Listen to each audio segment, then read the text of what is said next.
Good morning everyone. Let me introduce myself. My name is Astri Adu from majoring PGSD Class D, second semester. And now I will present or explain about kind of teaching aids, media pembelajaran atau alat bantu dalam pembelajaran. So, kind of teaching aids or learning media is anything that can be used to convey message or information in the teaching and learning process, so that it can stimulate students' attention and interest or interaction in learning. Artinya, media pembelajaran adalah segala sesuatu yang dapat digunakan untuk menyampaikan pesan ataupun informasi dalam proses belajar mengajar, sehingga dapat merangsang perhatian dan juga minat serta memotivasi siswa agar bisa belajar. Media yang biasa digunakan adalah gambar, model, atau alat-alat lain. Dalam pemilihan media sangat berpengaruh pada hasil belajar siswa. For example, when we want to teach English to elementary school children in grade 1 about the types of fruit, jenis-jenis buah. If the media we use is audio media, students will have difficulty understanding it. So, we should use visual media in the form of image, photos, and a chart. Pemilihan media juga harus disesuaikan dengan jenjang pendidikan dan materi yang digunakan juga. Ada beberapa jenis media yang bisa digunakan. Setidaknya ada 6 jenis yang dibagi lagi. Yang pertama, the first, media audio. Jenis media audio ini berfungsi untuk menyalurkan pesan audio berupa suara dari sumber pesan ke penerima pesan. Media audio berkaitan erat dengan indera pendengaran. Dilihat dari pesan yang diterima, media audio dapat menyampaikan pesan secara verbal dan juga nonverbal. Verbal misalnya bahasa ataupun kata-kata. Nonverbal misalnya bunyi, vokasi, dan lain sebagainya. Contoh media audio seperti radio, tape record, telepon, laboratorium bahasa, ataupun penyampaian materi secara lisan. Media visual yang merupakan bagian yang kedua.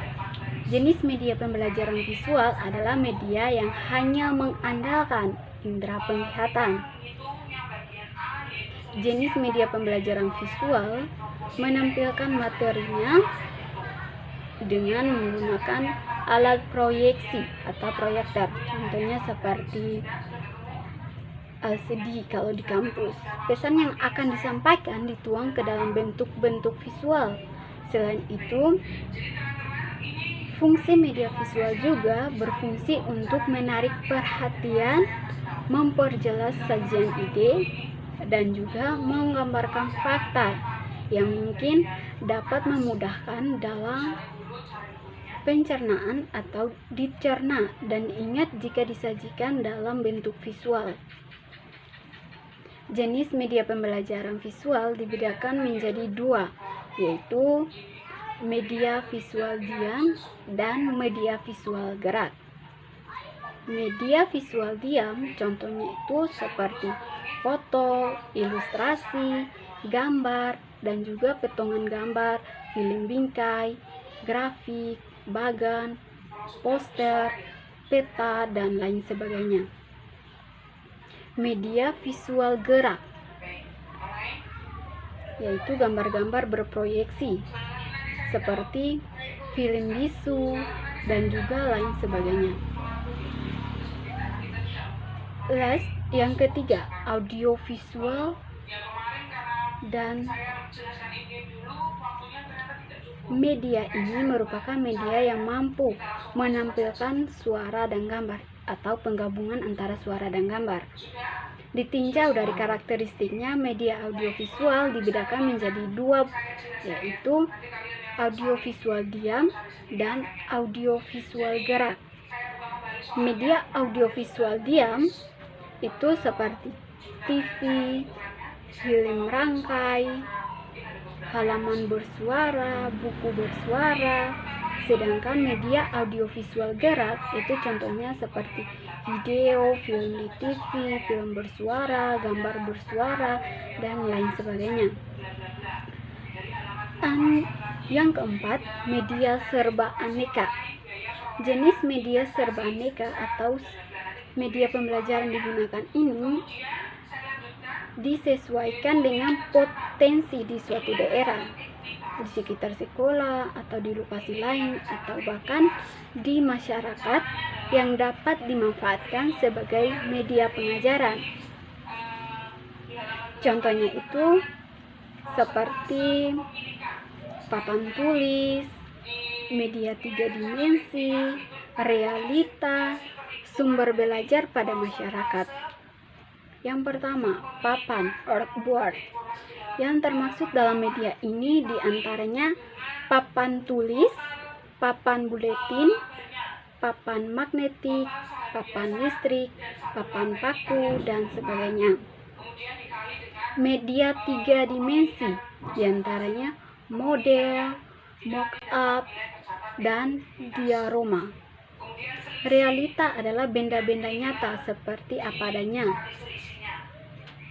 yang dapat dilihat. Contohnya pemanfaatan realita, misalnya guru membawa kelinci, burung, ikan, atau tanaman dengan mengajak siswa langsung ke kebun sekolah atau peternakan sekolah. Sumber belajar pada masyarakat diantaranya dengan karya wisata atau belajar di luar sekolah, berkemas seperti kegiatan pramuka. Yang kelima, yaitu media gambar fotografi. Diperoleh dari beberapa sumbernya, misalnya dari surat kabar, lukisan, kartun, ilustrasi. Yang diperoleh dari berbagai sumber tersebut dapat digunakan oleh guru secara efektif dalam kegiatan belajar mengajar dengan tujuan tertentu, yakni agar siswa bisa memahaminya. Terdapat 5 macam gambar fotografi yang perlu diperhatikan. Di antaranya, gambar itu harus cukup memadai. Yang kedua, gambar-gambar harus memenuhi persyaratan artistik yang bermutu. Gambar fotografi bertujuan untuk mengajar dengan jelas. Yang keempat, validasi gambar, yaitu apakah gambar itu benar atau tidak secara fakta. Yang kelima, memikat perhatian anak. Ini cenderung kepada hal-hal yang diamatinya, misalnya binatang, kereta api, kapal terbang, dan sebagainya. Yang keenam, ada media berupa peta dan globe. Jenis media pembelajaran berikutnya adalah peta dan globe. Media ini berfungsi untuk menyajikan data-data lokasi seperti keadaan permukaan bumi, dataran, sungai, gunung-gunung, dan juga tempat-tempat serta arah dan jaraknya.